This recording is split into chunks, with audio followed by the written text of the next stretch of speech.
आज डब्यात काय नावाची नवीन सिरीज शेअर करते आहे आणि पहिली रेसिपी आहे यमी वेजी चीजी राईस. नावाप्रमाणे अगदी यमी रेसिपी आहे, मुलांना नक्की आवडेल.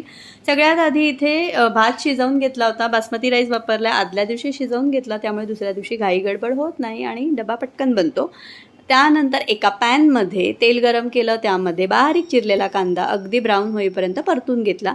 नंतर यामध्ये आवडीनुसार भाज्या घातल्या, ज्यात मी कॅप्सिकम म्हणजे हिरवी सिमला मिरची आणि गाजर घेतलं आहे. तुम्ही आवडीनुसार यामध्ये भाज्या घेऊ शकता. तुमच्या मुलांना ज्या भाज्या आवडत असतील त्या तुम्ही यामध्ये ॲड करू शकता.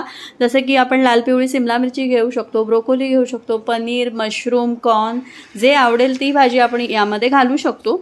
मस्त अशा भाज्या क्रंची राहतील अशा परतून घ्यायच्या, खूप शिजवायच्या नाहीत, झाकण वगैरे ठेवून नुसत्या परतायच्या. आणि त्यानंतर इथे मी बासमती राईस जो शिजवून ठेवला होता आदल्या रात्री तो घातला.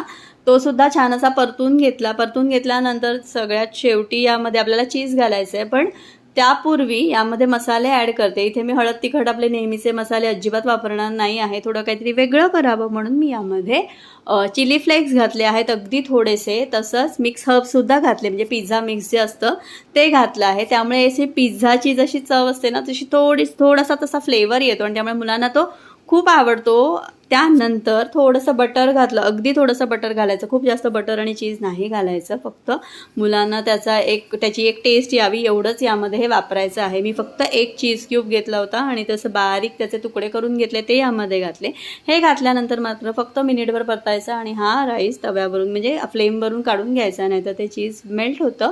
आणि मस्त असा इथे वेजी चीजी राईस खाण्यासाठी तयार आहे. मस्त असा मुलीचा डब्बा भरला, तिला हा राईस खूप आवडतो. तुमच्यासुद्धा मुलांना ही रेसिपी नक्की आवडेल, त्यामुळे नक्की ट्राय करून बघा आणि कशी वाटली मला कमेंटमध्ये कळवा. चॅनलला सबस्क्राईब केलं नसेल तर सगळ्यात आधी सबस्क्राईब करा. थँक्यू.